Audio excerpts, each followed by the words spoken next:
Mes chers amis, l'heure est grave. Une étudiante de l'Université catholique d'Afrique est actuellement au cœur d'un scandale sur les réseaux sociaux après qu'une note vocale qu'elle avait envoyée à son amie ait été diffusée sur les réseaux sociaux.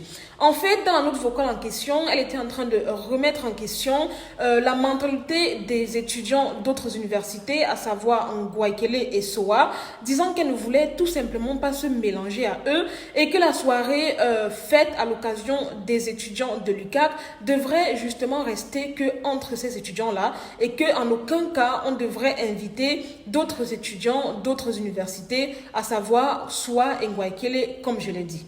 Bien évidemment, je sais que plusieurs personnes n'ont pas eu accès à la note vocale en question, donc je vais vous faire écouter quelques secondes de la note vocale en question et ensuite je vais commenter. On dit que chacun invite ses amis, c'est une chose. Mais que tu me dises que c'est ouvert au grand public, ça veut dire que Ngouaikele, soit tout ça, toutes ces mentalités de bas étage là seront mélangées à nous.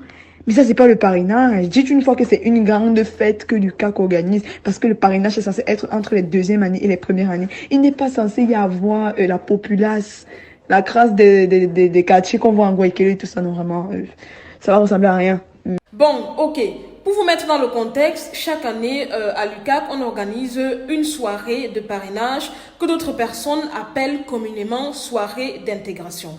En fait, le but est que les personnes plus anciennes à l'école, c'est-à-dire les deuxième, troisième ou même quatrième années, puissent parrainer justement les nouveaux arrivants, c'est-à-dire ceux qui sont en première année. Et généralement, c'est une soirée qui se fait uniquement entre les étudiants justement de l'UQAC. Cette fois-ci, une amie de cette fille a proposé d'inviter plusieurs de ses amis d'autres universités de Soa ou Ngouaikele. C'est la raison pour laquelle la meuf, en fait, elle a fait cette note vocale pour justement exprimer son mécontentement, car d'après elle, elle aurait voulu que la soirée reste entre eux, les étudiants de l'UQAC. Vous vous en doutiez bien, après que l'audio a été rendu public, plusieurs étudiants justement de Ngouaikele et de Soa se sont sentis énormément indignés, puisque dans la note vocale en question, ils étaient clairement insultés.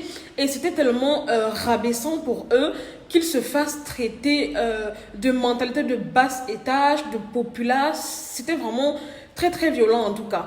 Donc l'audio a fait le tour des réseaux sociaux en seulement 24 heures et dès lors la jeune demoiselle en question a reçu énormément d'harcèlement sur son compte personnel, sur ses réseaux sociaux. Et le plus malheureux de l'histoire est que les gens sont justement en train de s'attaquer à ses parents, c'est-à-dire à leur lieu de service, à sa famille, à son entourage, pour vous montrer à quel point ça a pris des proportions énormes en fait. C'est donc en larmes que la jeune demoiselle a refait une autre note vocale où elle était en train de pleurer, dire comment l'affaire est en train de prendre des proportions énormes, parler des répercussions que cela a eu dans sa vie, la vie de ses parents, sur ses études et j'en passe et j'en passe. Vous-même écoutez cet audio. Mais mes parents ne me soutiennent plus.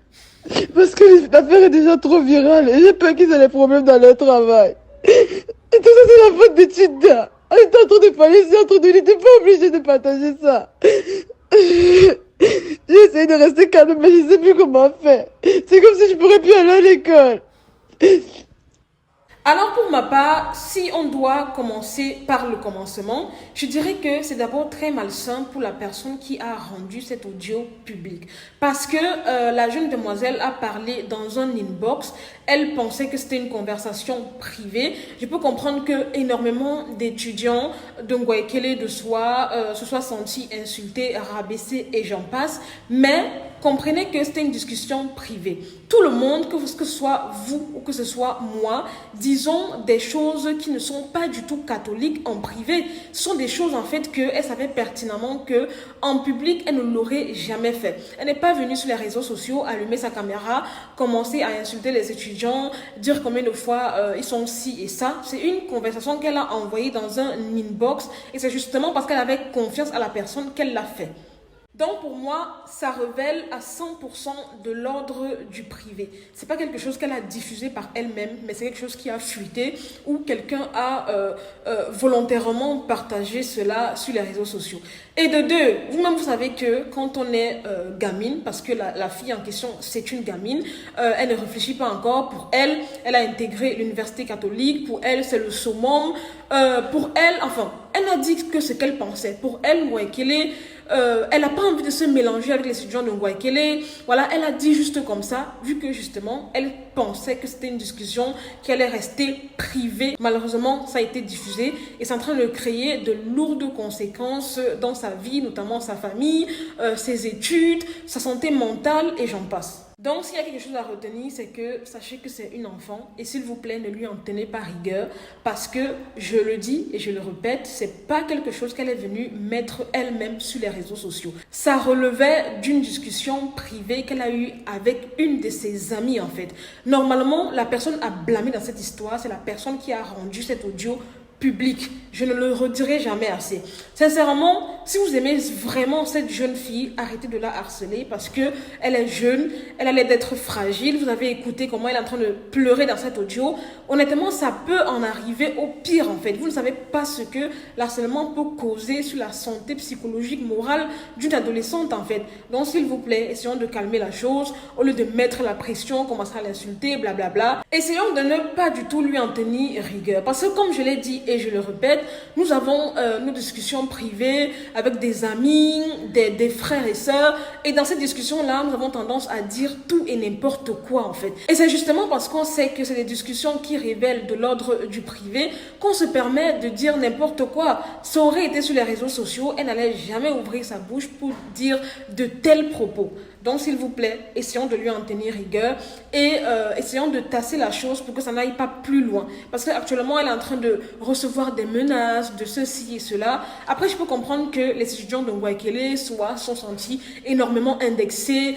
Ils ont eu mal qu'on puisse parler comme ça d'eux. Parce que je sais que c'est pas tout le monde qui a les moyens de se faire payer l'université catholique. Je peux comprendre, mais s'il vous plaît. Voilà les amis, c'est tout pour cette vidéo. C'était Marie Bibi pour un petit débriefing vite fait, bien fait. N'hésitez pas à me mettre en commentaire vos avis. Dites-moi si vous également, vous pensez que on devrait plutôt aider cette petite à ne pas se faire lyncher plutôt que de la jeter à la vindicte populaire.